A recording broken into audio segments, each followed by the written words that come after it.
Are there any tweaks the Charlotte Hornets can make to their offense that was brutal this weekend, just like it was the first couple of games without LaMelo Ball? We'll do that, plus play a game of Stangin or Clangin all today on Locked On Hornets. You're Locked On Hornets, part of the Locked On Podcast Network, your team every day. In a minute, cuz we live.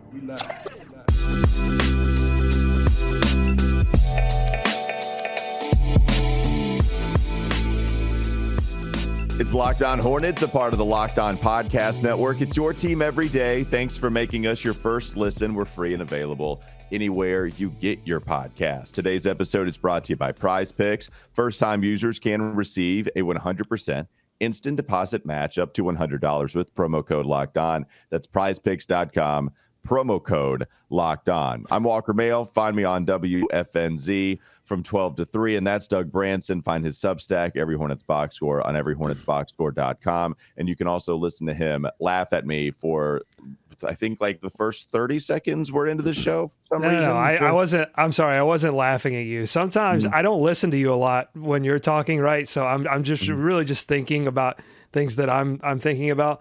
And so what I was doing, I wasn't laughing at you. I was laughing because I was looking at the camera and I thought to myself, I feel taller today. And then I realized it's because I'm wearing tennis shoes. And typically when I do the show, I don't wear socks. I don't wear shoes. I mean, you're lucky if I'm wearing pants because you don't see me from the waist down. But anyway, I'm wearing tennis shoes today. And I was like, wow, I feel taller. It is weird because there are so many times where I want to figure out what pants I need to wear, but you can't see. You have zero clue what kind of pants I'm wearing. You just have to. I'm not even going to tell you. You just have to guess if I'm wearing pants or if I'm not. Pantsin' or not pantsin'. I might be wearing the bee costume under this and have a little stanger out back there. You don't know. You can't see. You can't see whatsoever. All you can see is the shirt and the hair. So I'll take care of the hat. If not, I'll put the product in it. I'll put on a nice shirt, and then we're ready to go. But Doug is telling you he's even got shoes on today. So this must be a big episode. I don't know why. This weekend didn't necessarily call for it because it was a brutal weekend. It was stinky. We all knew it. This offense is going to be tough, Doug. It's really hard to try to manufacture offense with this team not having LaMelo Ball. The first game we saw without LaMelo in full was against Phoenix, but they're a really good defensive team. They just had Kevin Durant. They only scored 91 points. Against Orlando, 106. At least they got to the century mark. And against Brooklyn just last night on the road, they lost 102-86. And it's just really tough offensively. You think there are some problems, though, outside of just not having LaMelo Ball, that there are some other things to point to. Well, yeah, because I think it's fair to ask, what's changed? Because they've been without LaMelo Ball a lot this season. And they were without him for a vast majority of the beginning of this regular season, and they weren't this bad offensively. I mean, you can point to a game against the Chicago Bulls when they barely scored. I think they scored 88. They didn't even score 90 points. So there were some outlier type games when they played really good defensive teams. But generally, they were competent offensively, Walker. For the past couple of games, they have not even been competent offensively. So I guess the question is, obviously, LaMelo being out is going to hurt your offense, but what has changed to make them dramatically worse at offense? And I think it's a couple of things. They've been missing P.J. Washington, but he comes back. I guess it's going to take him a little time, but he's come back. He looked bouncy, but he was also shooting poorly. He finished 3 of 11 from the field. So I don't think he dramatically changes the calculus of the offense. The ball's just not moving. It's sticking in the hands of Terry Rozier and Kelly Oubre. And I think the big difference between now and then, well, there's two differences. Number one is that there really are no more stakes, right? I mean, you're really not playing for anything. You're trying to play well, but you're not playing for anything like a play-in run or anything like that. The second change is that you're not starting Dennis Smith Jr. And I think that's what I've been digging in the past couple of games is like, I think starting DSJ would fix a lot of these problems because the ball is sticking in the hands of Rozier and Kelly Oubre right now, and it's not going to the second side of the floor. Yeah, so you're saying they need a point guard is what you're saying, right? Because Dennis Smith Jr. is the point guard and LaMelo is the point guard, and they are not starting Dennis Smith Jr., and they don't have LaMelo's availability. That's what it is. Right, and I thought that with PJ coming back, you get a little bit more offense. You trade that for JT Thor, who was just just not shooting the ball well. I mean, he does a lot of things, and Clifford makes sure to mention that Thor does a lot of things that just sort of make, the defense work and make the team play a little bit better, but shooting is not one of them. So you get a little bit more offense back onto the floor with PJ. I thought that would mean that you would have license then to move DSJ into the starting lineup because he's getting plenty of minutes. It's not about DSJ not getting enough minutes, but it's how you start these games. I mean, they were totally incompetent offensively to start both of these contests. And then as soon as DSJ gets on the floor, he's throwing lobs up to Mark Williams. He's making nice passes. He's not shooting the ball well either, but at least he gets your offense moving.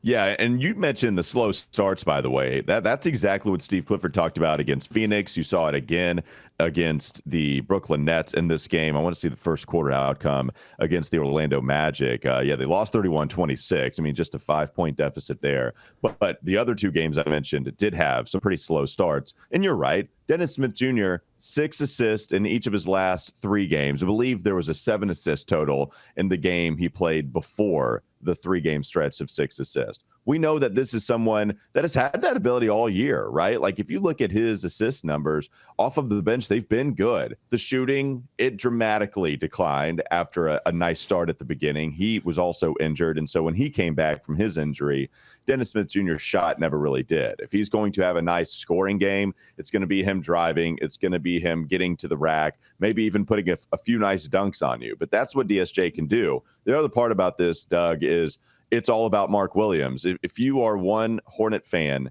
that believes everything post LaMelo injury is all about Mark Williams, right, that means Dennis Smith Jr. has to be playing with Mark as much as any player on the Hornets roster. And you should be thinking that, honestly, and the team should be thinking that, because I don't think that there's any indication that they are going to that they're really going to get to any kind of competent level with Terry Rozier and Kelly Oubre as your starting backcourt. I just think we figured that out now. I mean, that's just zero ball movement. I mean, it's just what it is. Right. It is just what it is. And so I think DSJ's part of it, but also, like, what about Teo Maledon? Yeah, I mean, remember him? Remember that name? I mean, he was a guy that came in early in the season and surprised a lot of people and played competently as a point guard and was able to distribute and knock down some threes occasionally. And Theo Maledon is Theo Maledon gone. And we don't know where he is. And I wish they'd bring him back because I think they could use his ball movement right now. Yeah, he was gone as quick as he came in. The Rapid A song it also exemplifies how fast he left. The Rapid A song, the quick 5 from Teo. Gotta so let fast. go. Come on, bring it back. Why not? No, he was fun. He was fun. Everybody loved him as soon as it started. And now I think he was one of the guys on a 2-way contract too. And I think you do have some obligation to fulfill in Greensboro. And so don't know what that time is. I know they had to convert the contract for Bryce McGowan's out of a 2-way. They got that deal done. So I don't know what happened with Teo, but you're right. Maybe you could have some facilitating off of the bench rather be just Dennis Smith Jr., the only facilitator really off of the bench who's not even starting. And we'll get to it because it's in the second segment because it's part of my Stangin or Clangin. But Mark Williams can't be like your best distributor in your starting lineup. Like, it's crazy. Like, Mark Williams can't be your best passer. He should be being passed to, not the other way around.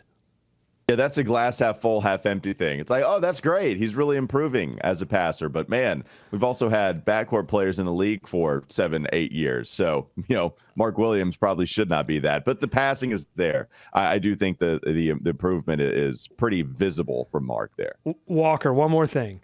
Mm-hmm. Okay, so we've been saying, start DSJ because we're saying these things because I think you and I both think it is important for Mark Williams' development, but also the development of a team that's largely going to be the same team we see next year with maybe a few tweaks around the edges. It's important for them to play well and then use that as a springboard into next season, okay? But if they did want to sneak tank, I mean, this is the way for the Mandalorian, right? This is the way. If Clifford wanted to sneak tank, you say, look, I'm playing my veterans. I'm playing the best 5 players that I have to play. What do you want from me? And you sneak tank. Yeah, the problem is, I don't know if there's any other way to not tank, right? Like, even the thing is, it looks a lot better. The offense can score a little more, but they're still tanking with Dennis Smith Jr. starting the game. But you're right. I don't know if you watched my Friday recap episode, but I mentioned that Clifford almost every press conference is lowering the bar. First it was, look, we're not going to go out there and score 135.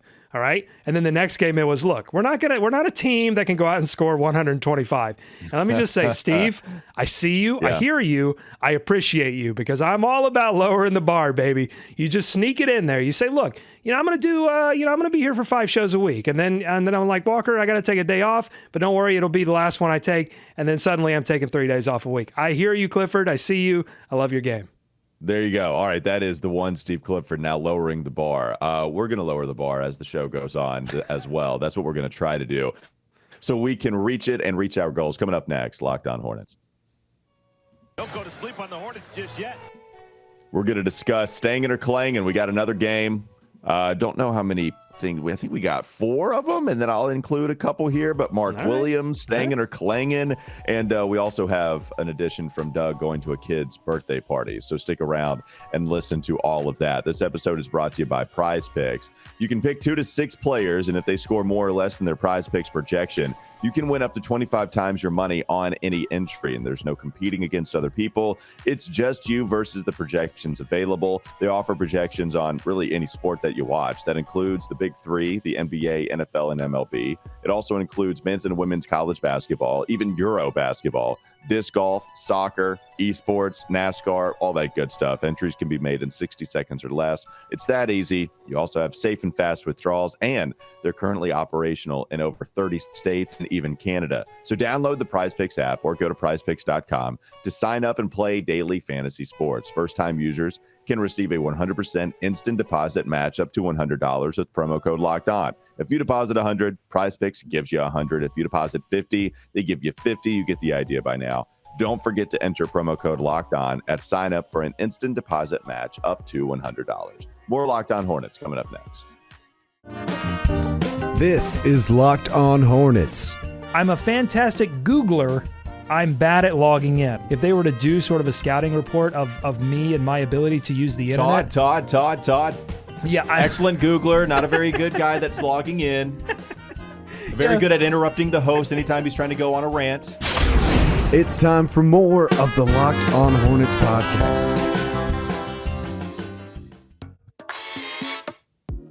Stangin or Clangin weekend edition. I mean, Stangin or Clangin really is just a title of any game we want to play these days. We're just going to throw a bunch of topics at you. We like it so much. We copy, we paste it, we play. That's how it works. Weekend edition leading off as I teased going into the break here, Doug. Mark Williams. Is it just the 2 games that he played this weekend, or are you just talking about him ever since he entered the starting rotation or the starting lineup, I should say? How are you, like, what kind of timeline are you looking at on whether Mark has been Stangin or Clangin? I mean, whatever. Honestly, there are no rules to this game. You make up the rules as you go along. I'm going to hold it just to this weekend, but I'll still say that he's Stangin. I still think that he reaches the level of Stangin at this point because he's consistently putting up double-digit rebound numbers, and he can easily go out there and score 10 points now, which, if you do the math there, beep, boop, boop, boop, boop, that means he's a solid double-double right now. On a team that's really struggling for consistency, he has been a model of it. Now, a lot of what he's been doing has been, janitorial services, cleaning up other people's messes. But that's not his fault. That's because he needs to be distributed to. This is not a guy that you work the ball to and he works a bunch of magic on his own. No, they've got to get him more involved in the pick and roll, but that means playing him with players that can actually execute on that pick and roll and care about getting him going. So I think he's been Stangin. Now, unfortunately against Brooklyn, his block streak ended at 11. He was one of the active leaders with Mitchell Robinson for consecutive games with a block. That unfortunately ended. He did get credited with a steal. This is funny. He didn't do a ton of recapping of the Hornets-Nets game other than diagnosing what their ultimate problem was, but the Hornets did not record a block or steal until like the 5-minute mark of the third quarter, and that was Mark's steal. But anyway, Stangin, Mark Williams. Yeah, just letting the Nets score everywhere. It reminds me a little bit of Summer League, Doug, for Mark, when we were discussing he might actually be better offensively when he makes it to the big leagues. and he actually plays with LaMelo because you have a better point guard. And remember how we had the Jalen Crutcher, Tyshawn Alexander, whatever. You weren't dealing with a lot of fantastic point guards. And Mitch Kupchak took a lot of heat for that when he assembled the Summer League team. And we thought the offense might come a little better for Mark Williams once he plays for the Charlotte Hornets. Now, it took a while also to enter the rotation, but now here you are again. No, you are not dealing with the players that I just mentioned. You're still dealing with Terry Rozier and Kelly Oubre. That is better, but you're also not you just don't have the guys that can create opportunities for you nearly as much. I mean, the pick and pop, it's really Gordon Hayward that can help you out as much as anybody as a ball handler in the pick and roll who isn't Dennis Smith Jr. And you might be relying on some jump shots there just to create some offense if you are also not grabbing offensive rebounds. So that's the way that Mark Williams is able to manufacture offense. Next one on the list here, Doug. MLS soccer on Apple TV Plus. Stangin or Clangin? Oh man, it's Stangin. I'm gonna. I know it's a strange thing to bring up here, but I'm gonna sort of bring it back to at least the NBA. So this weekend, I decided, all right, look, summer's coming up. Basketball is ending. It's going to end sooner than I'd like it to for the Charlotte Hornets. April 9th looks to be the last time we'll get to see the Hornets until next September or October. So I wanted to pick up a sport that I could watch casually.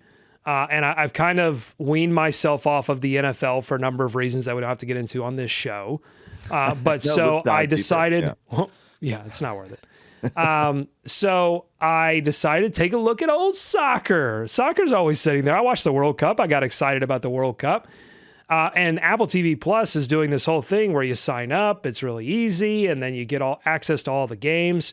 And I didn't even know this when I signed up until I looked at all the schedule. But they play once a week. I'm like, yes, this is an investment that a 30-something dad who doesn't go out anymore can really get behind. I need just a once-a-week hit of sports. The clock doesn't stop. I'm totally into it. But the whole experience of signing up and then I watched the games and it was just so clean and wonderful and everything worked. And I'm just like, man, I wish my Hornets experience was like this because I watched the Nashville game. I watched a little bit of the Charlotte game. I was like, man, I wish my NBA Hornets experience could be like this.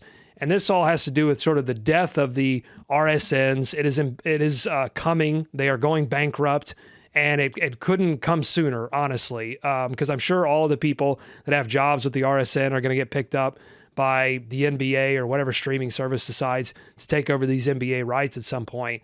But the RSN model doesn't work. It's a horrible viewing experience. It's bad for the customer, and I can't wait until the NBA gets involved with a streaming service or creates their own streaming service, fixes League Pass, and we all get to watch NBA like it was meant to be watched. All right, now there's two questions, though, because MLS, they play a long time. They play a large portion of the year. Is that a sell? Is that a benefit? Or is that a detriment that you have to stay invested only once a week, for sure? But you do have to stay invested a lot longer than you would, say, an NFL season that is not nearly as long.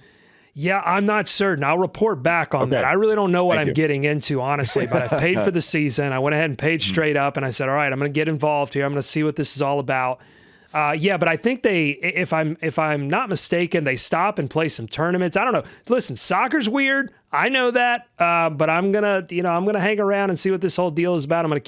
I'm here in Nashville, Tennessee, so I'm gonna probably follow the local team because we can go to games, and I think that's just gonna make me stick with this thing a little bit more. Mm-hmm. And I've got the kiddo, and I think that could be fun.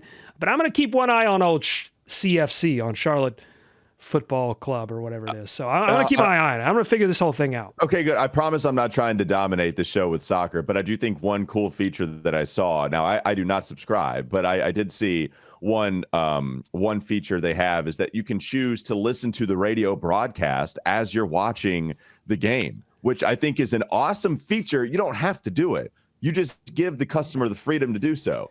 If you applied this to the Hornets, then nobody is clicking off of Eric Collins. Well, that's not true. Somewhat polarizing, but most people love him. But I just think that's an awesome idea. And then in the Steve Martin days, that would have been fantastic, just to listen to Steve whenever you wanted to and then go back and forth. It's a cool feature. Do what you want, but I just like the option there. Okay, well, two things on that. Number one, I think it is a cool option, but I think the main studio teams have the better accents. So I like listening to the accents, the Scottish accents, the British accents. No. Yeah. Right. And so I'm not going to listen, national radio guys, I appreciate you. I hear you. I see you. But I want to hear the accents when I'm listening to soccer. Honestly, it makes the whole experience for me to hear somebody yell out goal in a Scottish accent. Okay. Hey, so that's number one. If you want to listen to Charlotte FC, just real quickly, Willie P, American, but Jessica Charman, she is from England, so you get a little bit of both. You get the best of both worlds there. Charlotte FC, represent. Well, I actually have three things now. The second thing is that the radio teams, it appears you can only listen to the home radio team. And I imagine there's some away travel expense maybe that is not really applicable to MLS. So I don't know what's going on there.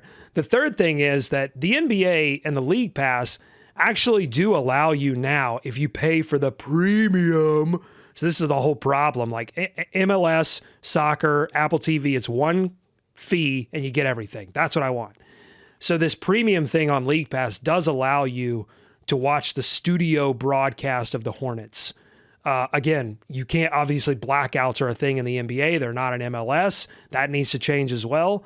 But if you're like me and you're away from Charlotte, you can watch the studio feed, meaning you can watch pregame, postgame, the fast break that they do in between the third and the fourth quarter. You get it all, and so that is something that at least it seems like everything is moving towards, I think, this Apple TV Plus like experience. It's just taking forever to get there because you have to unwind all of these legacy media, BS that has been created over the years. All right, that was our soccer. We really could go to the last segment. That was our soccer edition of the show. Let's go. Rapid fire. Stangin or Clangin? 100%. Kelly Oubre, Stangin or Clangin? You tell me. Clangin. I mean, he was staying against Orlando, but they still lost, knocking down shots. But ultimately, it's not his fault. I really want him to be on the bench because you look at that first quarter against Brooklyn, 0 bench points. They missed all the bench missed all 7 shots. They need Kelly Oubre coming in at the end of the first quarter to help out their offense in terms of just shooting the basketball. But he was clanging in that game against the Nets. Well, I mean, yeah, and even when LaMelo went out, 38 minutes, 41-35, compared to the 23, 22, 28 he played when he returned in that Minnesota game. That's LaMelo being out. That's Kelly also just getting back in the swing of things post-injury. He did throw up 24 shots against Phoenix, right? And that was kind of their offensive identity was, hey, Terry, hey, Kelly, throw up all the shots in the world, but having no LaMelo, that's something that allows for that to happen. All right, last one here. You had really good bagels at a kid's birthday party. Yeah. Really good bagels. Sounds like it's Stangin to me. It's amazing. It's Stangin. Absolutely. Look, so I go to a kid's birthday party and I expect like some cake, maybe a few maybe some chips or something, and maybe some small sandwiches. I don't know. I just don't associate like a great food experience with a kid's birthday party. I'm thinking like sheet cake from the Teat, from Harris Teeter, And this was not that. I get there and they've got these bagels, amazing New York style bagels. And I'm just like, yes, why don't more people do this? Bagels are relatively affordable. This is not, you're not priced out of this kind of thing. And they were amazing. You had a selection of cream cheeses, options. I love options. Mm-hmm. Bagels, really great bagels at a kid's birthday party. It was something that I don't associate the two things. Kind of came out of left field, and I loved it. Stangin. Okay, that's a great one. That is an excellent dismount to Stangin or Clangin. You know what else would be good at a kid's birthday party? Coming up next on Locked On Hornets. Don't go to sleep on the Hornets just yet. We'll finish out the show with a great Steve Clifford soundbite, but would be great at a kid's birthday party. They're Built Bars. That's right. This episode is brought to you by Built Bars. And if you're looking for a delicious treat, but don't want all of the fat and the calories, then you got to try a Built Bar. They just got through the holidays. I know a lot of people have. I know my goal since then has been to eat a little healthier, but I don't like sacrificing taste. I don't like sacrificing desserts in my life. I love dessert. I love candy. And Built Bar allows you to feel like you're eating that while also having something low in calories, low in sugar, high in fiber, high in protein. They're healthy for you, and they're covered in 100% real chocolate, and they come in flavors like churro, peanut butter brownie, coconut almond. There's so many different great flavors. And what you can do is you can head to the nearest Walmart today. You can walk to the pharmacy section and grab yourself a Built Bar box of 4 bars. If you want to get more than run, sprint to the pharmacy section. Sprint. If they allow you to ride your bike in there, do that so you can get there faster. Take a moped into the Walmart and go to the pharmacy section. Crash into the entrance of your local Walmart, and then make sure you pull up right to the Built Bar section, and then reach out the window and grab a 4-bar box. If you want to go to Sam's Club, that is, and run in and grab a 13-bar box. It's his club. Do that as well. There's multiple Sam's in that club. So if you want to go to Sam's Club, then do that and get a 13-bar box. Or if you don't want to leave, that's fine as well. Just go to Built.com, BUILT, Built.com, and grab a box there.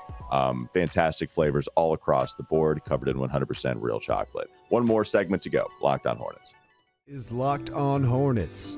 Adam Silver had Ahmad Rashad up on stage, and he used his phone to body scan Ahmad Rashad, and then they inserted a digital version of Ahmad Rashad into the highlight. Wow. And so I'm looking at this and going, just fix my league pass. I don't want to be in a highlight. I would just like to actually watch the highlight without my application logging me out, freezing, dropping all of the time. Fix my league pass before you insert me in the game, please, and thank you. It's time for more of the Locked on Hornets podcast.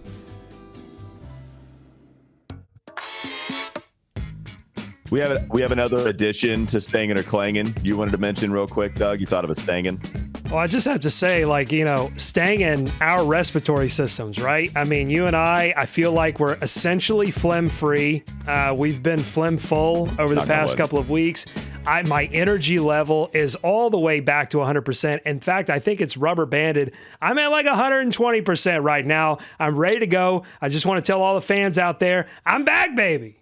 Yeah, you are. And it's nice to have, because as long as we record in the morning, it's just not my time of thriving, Doug. The morning, that's just how it is. But this is what we do to make the show go on. And when you hear me at noon from 12 to 3, that's when I got a little bit more of a pep in my step. Wow. But in the morning, it's just tough. And that's why I've already got a really low voice. And so when it's in the morning and you add a little phlegm sprinkles on there, that's when it gets real tough to just fight through and talk. Well, phlegm flakes. Little phlegm flakes for you. Yeah, get your bowl today. I mean, we're serving them up here on the Locked on Hornets podcast. It's real brutal. And so it sounds deadpan all the time. I need to get more life. I've tried caffeine. I've tried everything, trying to just the morning. It's just not my time to thrive. That's just how it is. Some people can, some people can't. Doug, you are one of those people that can. Yep. That's how it is. And we can move on. And that's great. Yeah. See that I bring up bad points. Let's go to Steve Clifford, who can make it work anywhere, man. Let's listen to him talk about defense. Nekias Duncan, great basketball writer, really covers the Heat, but covers everybody in the association. He asked a question about defense that got Steve Clifford excited, right? He likes talking basketball. Totally agree with his tweet when he says he's one of the more candid coaches in all of the NBA. Love hearing Steve Clifford talk. He gets excited at the podium, actually, if you want to dive a little bit deeper than the normal surface level questions. And here he is talking about where defense is headed as the NBA continues to just be a force offensively. Yeah, I mean, it's interesting because one of the things that's changed is what you said. Really, the offenses have become simpler. What we do is we just play better offensive players. We play less size, more skill, more shot making, more shot creation. It used to be, even 6-7 years ago, the differences in offense within the league was dramatic. If you played a Pop's team was a lot different than Doc's team or Spo's team. And now, to be honest, everybody plays pretty much the same way. I mean, it's about pace. We run the same sets. Everybody has different names, but there's not a lot of difference. Miami's a little different with what they do. Golden State's unique because they play a lot better without the ball than everybody else does. But for the most part, you're not nearly as challenged defensively to make adjustments in terms of game planning from day to day. You have to be able to have better principles. For me, I think that, and we haven't been good defensively, but to me, is you have to be more aggressive. I just don't think you can sit back like you used to. Even 5 or 6 years ago, if you got back on defense, if you didn't foul, and if you could rebound, you're good to go. Unless your pick and roll defenses and stuff were terrible. Now, when you play a team like tonight, with the amount of space they have on the floor to play, to me, you can't sit back in a hole and hope they miss. You've got to have ways to double team. You have to have ways to take the ball out of Devin's hands, Chris's hands, Kevin's hands. Most teams don't have 3 of them. And then you have to be good with your principles too. If you wanted to look at it, there's, I think, 2 of the top 7 defensive teams right now that if you look at their coverages and stuff, they're not good. But they're great at same thing. They don't give up fast break points. They rebound the ball and they don't foul. There's still, that part remains the same. I just think there's more to it now. You've got to be aggressive. That's where I think too, for me, and we started to do it a little bit, but I think the use of the zone is going to continue to grow in our league too. There you All go. right, so there's a school. We just went to school right there. We just went to school. We did, well, and that's what's awesome about talking with Steve Clifford. I was teasing it that way, but Nikias feels the same way. That's what you want as a media member. You want to dive into the basketball brain. You don't want to get the cliche stuff. And I know there's a lot of training that goes into just giving you the cliche stuff. But Steve Clifford, he likes talking about that. And that was true during his first stint. That's been true here. And if you ask a little bit more of an insightful question, if you dig into the weeds just a little bit, I asked him about Gordon Hayward's pick and roll ball handling now that LaMelo's out, and then working with Mark Williams. And then he went into the importance of how pick and roll dominates the league today. And if you have the good numbers, and he went into some of the numbers with the Hornets team, and he just went, extreme depth there with the defense. What did you make of that soundbite from Steve? I think it's all interesting stuff. I mean, we've seen him go to the zone a few times this season, and I was super surprised. I didn't think that was something that we would see from Steve Clifford, but he's obviously evolving his mindset even from that first stint in Charlotte. I mean, he's mentioned the game has changed significantly since he was here the last time when he led one of those teams two of those teams to the first round, if you include the Bobcats. And so, I think that's a good thing to hear that Steve Clifford's evolving his defensive mindset. I mean, it's, I think he's right. There's not a ton of size on the floor anymore. It is a lot of skill. I think the problem with the Hornets is that they don't have a lot of size and they're not physical. It's one thing before this Nets game that he was really calling out as like, we need to be more physical. You can still be a smaller team and get your hands dirty. And the Nets were willing to do that early in this game. And the Hornets were not, and they suffered because of it. But yeah, you're seeing, I mean, if you look at these games, you can see Clifford trying to install some different coverages, some different double teams. I was surprised after Mikal Bridges went 9 of 9 to start the game, I was surprised they didn't throw a couple at him.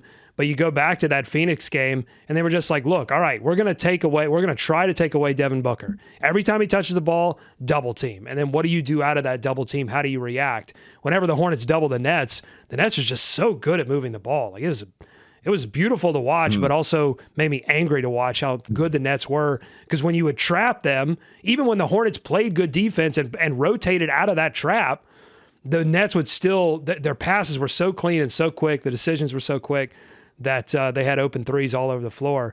But yeah, I mean, I think it's interesting. No, it is. And listening to Steve Clifford talk about that, I mean, it's real cool just to dive a little bit deeper into some of the thoughts of Steve Clifford. Go ahead. Well, it's like also, hey, Cliff, there's a whole cottage industry out there about making all of this NBA offensive stuff hard with the terminology and stuff, and like making it seem like it's like calculus. So I'm sure a lot of those people are like, Steve, my man, like ease up on saying like everybody does the same thing and it's all easy and it's all name changes. We're trying to be out here and confusing people. When honestly, with the way that guys play offense today, yeah, I'm sure there obviously is strategy, and you're wanting to move the ball in certain directions and do certain things. And what do you do out of this pick? And how do you read and react? But so much of the read and react, I think, is not on the clipboard So the read and react is like the point guard. All right, you have one action to set up the play, and then the point guard is looking and saying, all right, here are my three options now. Now that this thing is developed, now because the defender did this, took one, Jeremy Lin used to talk about this when he was here, just one guy taking a half step back instead of forward, for LaMelo, they can see that slower than we can see it. And then they go, all right, what does that mean? And you're running all of these things in your mind. That's the interesting part about, I think, how offenses, because they've become so fast that so much more of the offensive strategy is now landing on your point guard than on your coach. And I think that's good for the Hornets if they decide to stick with Steve Clifford, because I think even back in his first stint, he relies a lot on his point guard, then Kemba, now LaMelo, to execute a lot of the offense. And the problem now is he's relying on Terry Rozier and Kelly Oubre to do that. And, that's not fair, honestly, because Terry Rozier and Kelly Oubre shouldn't be doing that. So honestly, I would say, Steve, maybe rely on DSJ a little bit more. All right. Thanks for making Locked On Hornets your first listen today. Now make your second listen game-to-game NBA. Every moment, every top performance, every result. Locked On Game to Game covers every game from across the NBA with local analysis that only Locked On can deliver. Follow Game to Game on Locked On NBA, available on the Odyssey app, YouTube, and wherever you get your podcast. Thanks for joining us, making us your first listen once again. Have a great rest of your day.